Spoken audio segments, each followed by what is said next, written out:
All right, shalom, shalom. First and foremost, I'm going to give all praises, all honor, all glory to the Heavenly Father and His Son, Yahweh, Bahasham, Yahweh Shai, Bahasham, Rakakwadash. A double honors to the apostles, elders at Great Millstone. Salutations to you, Akim, pushing the work in truth and in sincerity. All right, who are the other sheep? All right, it damn sure ain't you. Okay, it damn sure ain't you. It's not the other nations outside of the nation of Israel. And, I just wanted to kind of do a lesson that just proved that, kind of wanted to go straight to the point.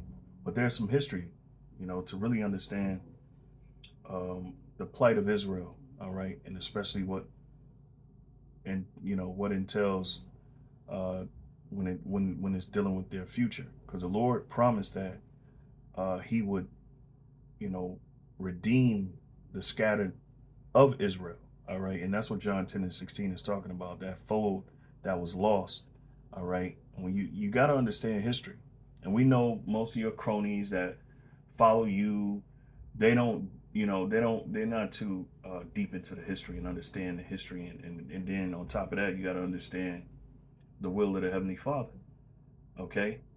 Which these guys, they keep opening their mouths and they just don't know how much offense they're committing. All right. And that's why the scriptures say, yeah, let God be true and every man a liar. These guys are continually trying to prove the Heavenly Father as a liar. And essentially, that's what they're saying when they say that all people can be saved, and they come in with these doctrines of what is it, supersessionalism, I guess, supersessionalism. I forget exactly how you uh, uh, pronounce it, and replacement theology. Y'all in trouble. Y'all in trouble. Okay, but because you're dealing with a power that doesn't forget. All right, he doesn't forget. Okay, and they downplay all the prophecy. Pointing to Israel being the ones redeemed, the ones of that other fold, or other sheep. It sure in the hell ain't you Christians who are not, who are of the seed of another nation outside of the nation of Israel. And that's why the elite have done a great job of blurring the lines of nationality. All right, and now everybody is just a human being, and then we're the human race. No, that ain't how the Lord set it up. All right, and that's why the Lord is coming back the way He's coming back with vengeance, because of these individuals who have pretty much just made mockery of His prophecy. All right, and His will. So to truly understand what that sheep that's of another fold is, you have to understand the history. And the history consists of the nation of Israel splitting. All right, that's in First Kings. Okay, after Solomon, all right, the Lord rent the kingdom from Solomon and rent his people. He divided the people. All right, and really quick, I'm gonna read this John 10:16. It says, "And other sheep I have, which are not of this fold, them also I must bring." Why? Because those that are not of that fold that he must bring are the other lost tribes. Okay, because it's a prophecy that the Lord was going to bring them and redeem them back. All right, it says, "And they shall hear my voice, and there shall be one fold and one shepherd." That's right. And when you look at the Old Testament and all the prophecies, it's always pointing to Israel being reunited. All right, reunited. Okay, and you got guys like this, you know, the vocab, which I don't care too much about them. It's just that we got to defend the gospel. All right. So, and really, all he does is, he tries his best to deter people from the truth and to blur the lines of the truth. But we're here to defend the gospel. So this is First Kings 11:28. All right. And the man Jeroboam was a mighty man of valor. All right. And Solomon, seeing the young man that he was industrious, he made him ruler over all the charge of the house of Joseph, and that's the 10 tribes. Okay, Joseph representing the 10 tribes. All right, and it came to pass at that time when Jeroboam went out of Jerusalem that the prophet Ahijah and the Shilonite found him in the way, and he had clad himself with a new garment, and they two were alone in the field. And Ahijah caught the new garment that was on him and rent it in 12 pieces. Okay? And this is very symbolic. Verse 31. And he said to Jeroboam, take thee 10 pieces, for thus saith the Lord Yahweh, the God of Israel, behold, I will rend, meaning to tear. All right? To rend something is to tear the kingdom out of the hand of Solomon, and will give 10 tribes to thee. All right? Because during the time of the rule of Solomon, Israel was a united kingdom. All 12 tribes dealt with each other. All right? There was no concision. There was no division. But by Solomon going off, he pretty much, destroyed his own kingdom. Okay? Which also proves,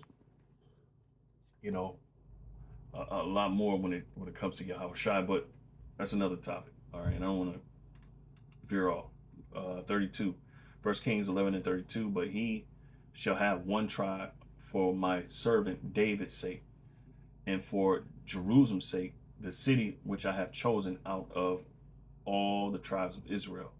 All right, because they, and this is the point, because that they have forsaken me and have worshipped Ashtaroth, the goddess of the Zidonians, Chemosh, the god of the Moabites, and Milcom, the god of the children of Ammon, and have not walked in my ways, to do that which is right in mine eyes, and to keep my statutes and judgments, as did David his father. Howbeit, I will not take the whole kingdom out of his hand, but I will make him prince all the days of his life for David, my servant's sake, whom I chose, because he kept my commandments and my statutes. So it didn't happen immediately, but he's telling them what's to forecome. Ahijah is telling Jeroboam what's to forecome. Okay, but I will take the kingdom of his son's hand, and will give it unto thee, even 10 tribes. You see, so he got the bulk of the tribes to follow him. All right, and what happens, what precedes this, is something very bad. All right, those 10 tribes start to make war with the 2 tribes and a half. I say and a half because the Levites were still among Judah, Benjamin. All right, because Judah and Benjamin is the ones that Solomon kept. All right, they're known as the southern kingdom. All right, and the northern kingdom are Joseph. All right, or Israel. Okay, it's just another name for them. All right, it says, and unto his son he will give one tribe, that David my servant may have a light always before me in Jerusalem, the city which I have chosen me to put my name there. And I will take thee, and thou shalt reign according to all that thy soul desireth, and shall be king over Israel. All right. And see, so what proceeds from this, and because there's a lot of history, and I want to kind of, just get to the points. All right. What proceeds from this is that the unity has broken. All right. And it's been broken until this day. And of course, we're awakened now, in according to prophecy, Isaiah, the 11th chapter, Judah shall not vex Ephraim. All right. And Ephraim shall not envy Judah. Something along those lines, And basically what it is a redeeming, a redemption of what's happening now. All right. And this is, pretty much the Lord. And it's sad when you think about it. The Lord just, pretty much splitting his people up. And immediately the Assyrians preceding this, the Assyrians, because of Israel's rebellion and them worshiping other idols, they went into captivity, and that's prophesied. All right. The Assyrians went into captivity. Slip of the tongue. Israel, the 10 tribes went into captivity. All right. So let's see here.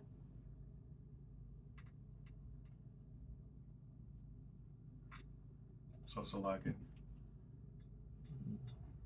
All right. So Salaki, I kind of want to fast forward. All right. So you have wars between the northern and southern kingdom of Israel. All right. Which this is what proceeded after Solomon died. Okay. Because Solomon, transgressed. He lost the kingdom. ultimately ended up in splitting up the 12 tribes. All right. Okay. Because what? Deuteronomy 28:15. But it shall come to pass, if thou wilt not hearken unto the voice of the Lord thy God, to observe to do all his commandments and his judgment, and his statutes, which I command thee this day, that all the curses shall come upon thee and overtake thee. All right. Verse 37, Deuteronomy 28:37, and thou shalt become an astonishment and a proverb and a byword among all nations, whither the Lord shall lead thee. All right.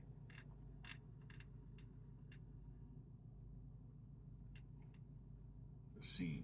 Verses 64. It says, and the Lord shall scatter thee among all people, from one end of the earth even unto the other. All right. And there thou shalt serve other gods, which neither thou nor thy fathers have known, even wood and stone. All right. And that's what that was the result of us, transgressing the Lord's law. Okay. This has absolutely nothing to do with the curse of the law that the Lord has saved us from. All right. That's different. This is dealing with the perpetual curses. All right. Because the Lord, it says that these curses will follow you everywhere you go. All right. Until we be destroyed. All right. Look at that. Deuteronomy 28:48. Therefore shalt thou serve thine enemies, in which the Lord Yahweh shall send against thee in hunger and in thirst and in nakedness and in want of all things. And he shall put a yoke of iron upon thy neck. And this is more so Judah, until he have destroyed thee. Okay. All right. Because it happened throughout many different captivities. All right. You can read Daniel, the 9th chapter. Okay. But if we then follow the Lord, all right, Deuteronomy 28:64, and the Lord shall scatter thee among all people. Okay. From one end of the earth even unto the other, and there shalt thou serve other gods. Okay. So that was the curse that happened. And let's get this. Second Ezra 13, because I really want to get into the precepts that I have. All right. Because this is just this is just precepts that I'm just going in the spirit with. All right. So this is Second Ezra 13, and I can start at 40. All right. Okay. So it says those are the 10 tribes. Okay, that same 10 tribes that Jeroboam had control over. All right, which were carried away prisoners out of their own land in the time of Hosea the king, whom Salmanassar, the king of Assyria, led away captive. And that happened. All right, and that's in the book of Kings. And he carried them over the waters, and so came they into another land. All right, and so those 10 tribes have never returned. Okay, they have never returned. All right, despite what they're telling you, where the other the Jewish people are, and you got the Bible Belt Christians supporting these, people over there in Israel who are imposters. All right, who are in fact, some of them, a majority of them are from the seed of Esau. Okay, I mean, you have some Israelites over there. Okay, it's somewhat of a mixture now, but of course, the Lord is going to separate them, the wheat from the tare, or the tare from the wheat, excuse me. All right. So the Israelites, the 10 tribes, went into captivity. Verse 41, it says, but they took this counsel amongst themselves, that they would leave the multitude of the heathen and go forth into a further country where never mankind dwelt. That's America. All right. That's America, the new world, as they called it. All right. That they might keep their statutes, which they never kept in their own land. And that's why, all right, you had certain scholars back then who had wrote books about the Native Americans and how their culture was very similar to the culture that of Israel.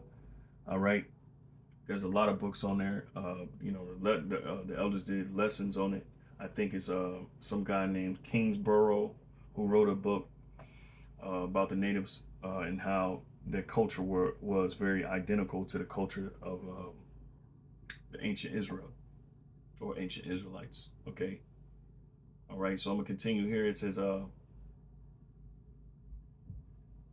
verse 43, and they entered. They entered into Euphrates by the narrow passages of the river, for the Most High then shewed signs for them, and held still the flood till they were passed over. Now this would line up perfectly. All right, well, what we have seen in history, but they don't hold the Apocrypha canon. Why?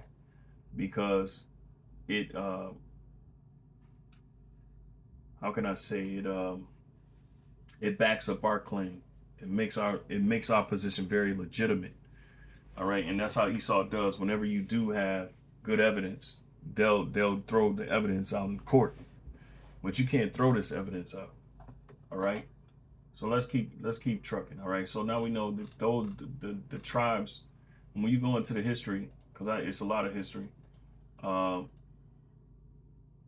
know, you had the Northern Kingdom warring against the Southern Kingdom, and it was bad. It was really bad because the Northern Kingdom pretty much got allies with the heathen nations, okay, before they was taken out of the land. All right, and the Lord was very upset with it. But according to what had to be done, that's what had to be done. All right, and eventually, they got out of the land, went into captivity, and went far, far away. All right, and now we have somewhat reunited with them. Okay, over here in the Americas. All right, that's why we say, you know, to the elect. All right, scattered abroad. You know, we say you know, our message is to the so-called Negro, Latino, and Native American, and those that be of the nation, the seed of Israel, all right, that's scattered abroad. Okay, the seed, the ones that's of the seed, they're gonna hear this word.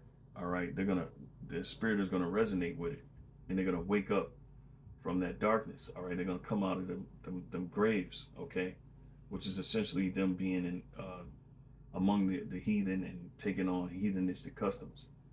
Okay, so let's see here. All right, so I got scriptures written. All right, and I want to start with Yahweh Shai because he's pretty much the vanguard, and he was risen up to be an ensign for who? For his own people, for those Gentiles that were scattered, and by Gentile we mean Israelite foreigners, Israelites who lost their customs and now were scattered. All right, according to the curse. All right, according to the prophecy, which was a curse.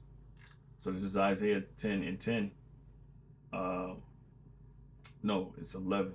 It's like it. This is Isaiah chapter 11, verse 10. All right. And mind you, it says the restored remnant, right? And verse 11. It says, in that day there shall be a root of Jesse, which shall stand for an ensign, all right, of the people. To it shall the Gentiles seek, and his rest shall be glorious. All right, that's dealing with the kingdom. All right, his rest. Okay. So the word. Let's see. Ensign is Nasa, all right, ensign, something lifted up, a standard, signal pole, ensign, banner. The banner is the Bible, okay, the word of the truth, the covenants, the prophecies, all of that. That's the standard, okay, and which you cannot disannul, you cannot take away from that standard. Esau, vocab alone, all right. A rallying point. Look here, it says a rallying point, a standard. So we rally here, all right.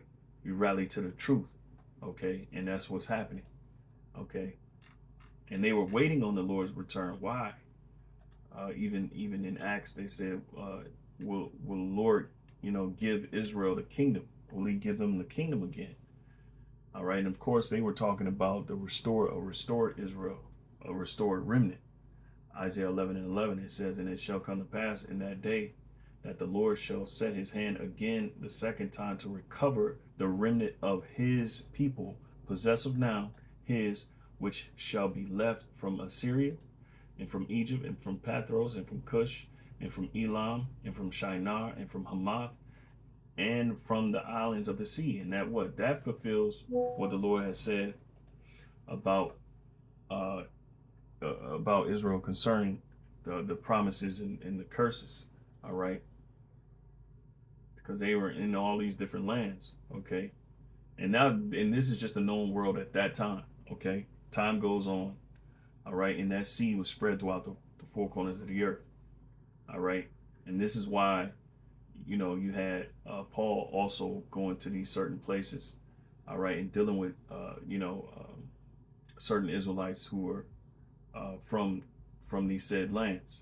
Okay, the Lord is the ensign. All right, His Spirit. Okay, Isaiah 11:12. So it starts with the Lord. That's what I really want to say. All right, and He shall set up an ensign for the nations and shall assemble the outcasts of Israel. All right, so who is He assembling? The outcasts of Israel, and gather together the dispersed of Judah from the four corners of the earth. End of discussion, right? End of discussion, right? But no, not dealing with these damn liars, man. Fucking liars, man. Look at them with smirks on their faces, and so on and so forth. Verse 13: the envy of also of Ephraim shall depart, right? Because remember, they were, that there was envy, and I ain't really go into it, but that's the, that's the, that's the good part. When you go into the study on how the southern and northern kingdom was at war. All right, and they envied each other and they hated each other. They vexed each other. Right? It says the envy also of Ephraim shall depart, and the adversaries of Judah shall be cut off. Ephraim shall not envy Judah, and Judah shall not vex Ephraim. That's right. Okay? Because at one point we were enemies. All right. The nation of Israel was enemies one to another. Okay. Let's see something. Give me a second. Yeah, just as a reference point, you can easily look up the kingdom of Israel versus the kingdom of Judah, and they got some history, detailing what happened. And for the sake of time, I have to pretty much just, hit the points here, because the prophecy is what the prophecy is, and they can't change it. You see, because this is who the Lord is bringing back. All right, this is who the Lord is bringing back, the Israelites. Okay, so let's go to Ezekiel. All right, 11 and 16. All right. See, look, a promise of restoration. A promise of restoration. Okay. How can you even, overlook that? All right. But again, they wanna overlook it through what, the supersessionalism and the replacement theology. All right. And this is what the disciples, the apostles, the disciples turned apostles. This is what they had to say. This is what they were looking for. All right. They asked the Lord whether He was going to restore the kingdom unto them. All right. Acts 1 and 6. I'll pass it right up. It says, and when they therefore were come together, they asked of Him, saying, Lord, wilt thou at this time restore again the kingdom of Israel? Why? Because it was broken up.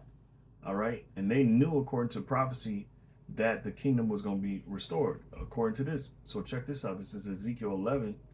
All right. And 14. Again, the word of the Lord came unto me, saying, Son of man, thy brethren, even thy brethren, the men of thy kindred, and all the house of Israel, holy, all right, are they unto whom the inhabitants of Jerusalem have said, get you far from the Lord Yahweh. Unto us is this land given in possession. All right. And so there you got the division right there. Okay. All right. And it was the kindred. that it was talking about the kindred who was dispersed and casted away, all right, and told to leave the land, all right. Not no heathen, okay, although it were heathen in there, but it's a promise of restoration. Restoring who? All right, to for something to be restored, it has to be broken apart. Ezekiel 11:16. Therefore say, thus saith the Lord Yahweh power, although I have cast them far off among the heathen, all right, which would in turn, what would that make them if they were casted among the heathen? That would make them foreigners, okay, all right. And it says, and although I have scattered them among the countries, yet will I be to them as a little sanctuary in the countries where they shall come. And always, the Lord has always been with a small remnant, always, no matter what captivity. And even now, he is with a small remnant. All right, even in this captivity. Okay. So verse 17, therefore say, thus said the Lord Yahweh power, I will even gather you from the people and assemble you out of the countries where ye have been scattered, and I will give you the land of Israel. All right, possessive. Now, and he's dealing with the whole nation of Israel being restored. And they shall come hither, and they shall take away all the detestable things thereof, and all the abominations thereof from thence. And I will give them one heart, meaning one mind, and I will put a new spirit within you, and we're gonna have these laws perfectly within us, so that we never transgress or never do anything evil in the sight of our Lord again. And I will take the stony heart out of their flesh, and will give them a heart of flesh. Right. So that stony heart is what prevented us from understanding the Lord, staying by the Lord, and that fleshly heart that's going to have us where we are perfectly connected with the Lord. All right, that they may walk in my statutes and keep mine ordinances and do them, and they shall be my people, and I will be their God. But as for them whose heart walketh after the heart of their detestable things and their abominations, I will recompense their way upon their own head, said the Lord God. All right. So there you have it, man. All right. We got more though. This ain't it. All right. Okay.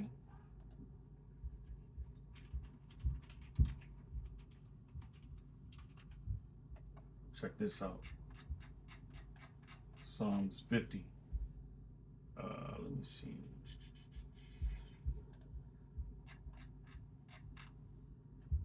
Right. Psalms 50:5 says what? Psalms 50:5. Gather my saints together unto me, those that have made a covenant with me by sacrifice. Who hath made a covenant with the Lord by sacrifice? No one else. Okay. No one else. This is Psalms 44:1. And it reads, to the chief musician for the sons of Korah, Mishkel, we have heard with our ears, O God, our fathers, all right, have told us what work thou didst in their days, in the times of old, how thou didst drive out the heathen with thy hand, and plantedst them, how thou didst afflict the people and cast them out. All right, for they got not the land in possession by their own sword, neither did they their own arm save them, but thy right hand and thine arm in the light of thy countenance, because thou hast a favor unto them. All right, thou art my king, O God. Command deliverances for Jacob, plural, deliverances for Jacob.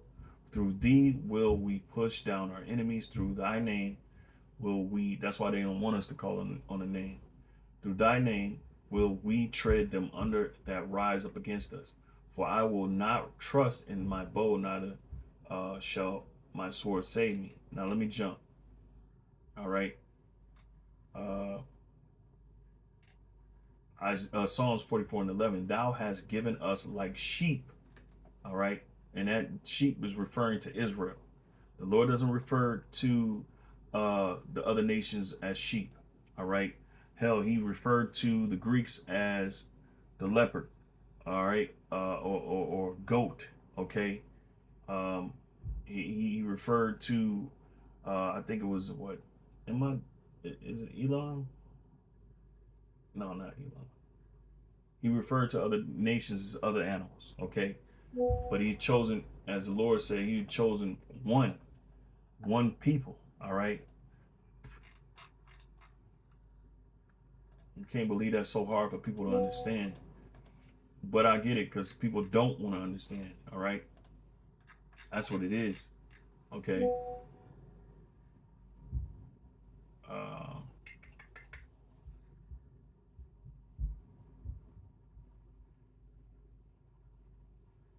it says, this is 2nd Ezra chapter 5, verse 26. We know they don't believe this is canon, but we know it is. So this ain't for them. This is for the elect. And of all the fowls that are created, thou hast named the one dove.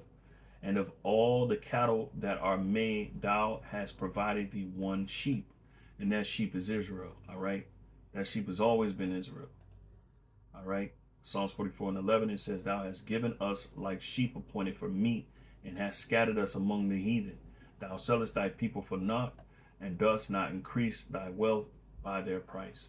Thou makest us a reproach to our neighbors, a scorn and a derision to them that are round about us. Okay?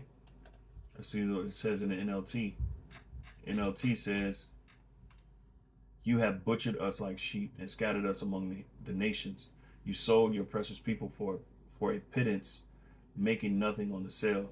You let our neighbors mock us. We are an object of scorn and derision to those around us. Right, exactly. We're an object of scorn and derision. They talk mad crap about us. They even laugh at us now, even though we're not doing no evil. You know, we bring out the scriptures. And of course, they don't agree with most of the scriptures. Like one of the most loathsome scriptures is I believe Psalms 138, where it says or 137, where it says that we shall take their little one. Happy shall he be that take thy little ones and dashes their heads to the stones. Oh, they hate that with a passion. But that's what the Lord said was going to happen. Why? Because of what they have done to us. They've dashed our heads. They have done complete heinous crimes against us. Okay? It says, you have made us the butt of their jokes. They shake their heads at us in scorn. We can't escape the constant humiliation. Shame is written across our faces, and that's true, because we deal with it on a daily basis. The reproach of the Lord, drinking the cup of the Lord's indignation. We have to endure that. These nations don't have to endure shit. They ain't afraid of shit. All right? They ain't got to look over their shoulder. They ain't got to fear when they see the police. All right? The Lord is the one that did that to us. Okay? And we know, and you nations going to know very soon that it was the Lord that did it. Okay? And not you yourselves. All right? So this is Ezekiel. All right? And I want to go to the 37th chapter. All right? And I'm going to have to close out. And Lord willing, this has been edifying, you know. This is Ezekiel 37, and I'm going to kind of start. Let me see, where did I start? I started at 12. All right. Because it's going into the dry bones and the vision explained. Right here it says, then he said unto me, 37 and 11, Son of man, these bones are the whole house of Israel. Behold, they say our bones are dry, and our hope is lost. We are cut off for our parts. Therefore prophesy and say unto them, thus saith the Lord Yahweh power, behold, O my people, I will open your graves and cause you to come out of your graves and bring you into the land of Israel. And our graves has to be among these heathen, all right, because the heathen are known as the dead as well, right? So we're in our graves, and the Lord is going to cause us to come out of our graves, right?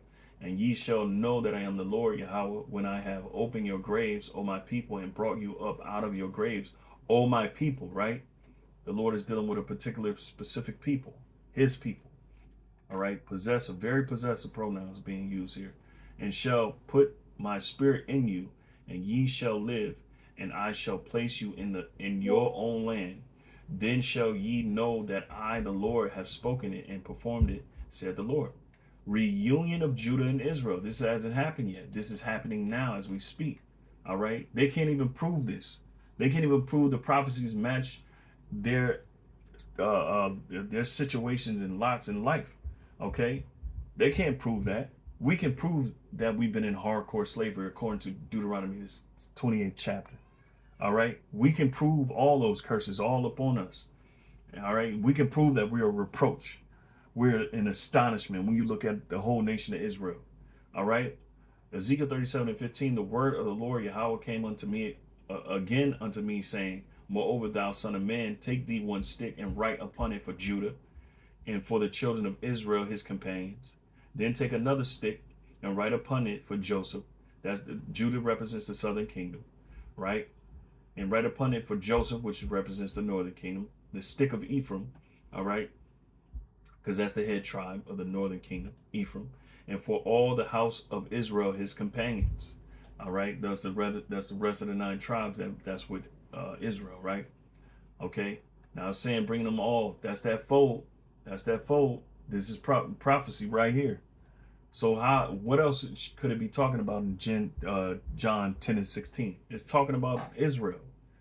Ezekiel 37:17, and join them one to another into one stick, and they shall become one in thine hand. And when the children of thy people shall speak unto thee, saying, wilt thou not shew us what thou meanest by these? Say unto them, thus said the Lord Yahweh power, behold, I will take the stick of Joseph, which is in the hand of Ephraim, and the 10 in the tribes of Israel his fellows, and will put them with him, even with the stick of Judah, and make them one stick, or you can say one fold or one sheep. All right, because that's what he's supposed to really say. Who are the other? Who are the other sheep? That's the Israelites. Now he know we're gonna do hella lessons on this. All right, but with his conniving, gaslighting, I think he's an Amalekite. I think he's a so-called Jew. All right, personally, his last name's Kaiser. Wait a minute. No, I think I gave him that nickname. Agent Riser. All right. Riser, that's a German. That's German. All right. So this nigga might be teaming. Okay. And which it makes sense because he's smart. He's very deceptive in his talk. Okay. Especially when it comes to taking away from the scriptures and taking away from the prophecy. All right. It says, so the Lord's going to join. It says, Judah and Ephraim, and they shall be one in mine hand. And the sticks whereon thou writest shall be in thine hand before their eyes. And say unto them, thus said the Lord Yahweh power, behold, I will take the children of Israel from among the heathen, whither they be gone, and will gather them on every side and bring them into their own land. All right? And will make them one nation in the land upon the mountains of Israel. That's the prophecy. That is the prophecy. That is the prophecy. And John 10:16 is what? Just reiterating what the Lord is coming to do, all right, to fulfill this prophecy. And one king, and there's many prophecies pointing to the same thing and saying the same thing. But these idiots, they want to make God a liar. And the Lord is not one that lies. And the scriptures tell you that. And he changes not. Okay? Especially he don't change his covenant. I forget what precept that is, but let's continue. It says, and one king shall be king to them all, and they shall be no more 2 nations, neither shall they be divided into 2 kingdoms any more at all, neither shall they defile themselves any more with their idols, nor with their detestable things, all right, nor with any of their transgressions, but I will save them out of all their dwelling places wherein they have sinned, and will cleanse them. So shall they be my people, and I will be their God. Again, so is it reunited? All right, reunited, the reunited front of Israel. Okay. So this is Psalms, just a few more precepts, 89. All right, and that's the prophecy. If you want to argue with that, go ahead, go right ahead. All right. This is Psalms 83 and 89 and 3. It says, I have made a covenant with my chosen. I have sworn unto David my servant. Thy seed will I establish forever. Thy seed will I establish forever, and build up thy throne to all generations. All generations of what? The seed. All right. And the heavens shall praise thy wonders, O Lord Yahweh, thy faithfulness also in the congregation of the saints. All right. For who in the heaven can be compared unto the Lord? All right, no one. Okay, so I pretty much got to close out. Baby's waking up, so okay, Salaki on that. Let me get one more. Psalms 105. Give me a sec, babe. Give me a sec. Let me finish this, okay? All right. This is Psalms 105 and 8. And it reads, it says, He hath remembered his covenant forever, the word which he commanded to 1,000 generations, which covenant he made with Abraham and his oath unto Isaac, and confirmed the saying unto Jacob for a law, and to Israel for an everlasting covenant, saying, unto thee will I give the land of Canaan, the lot of your inheritance. All right.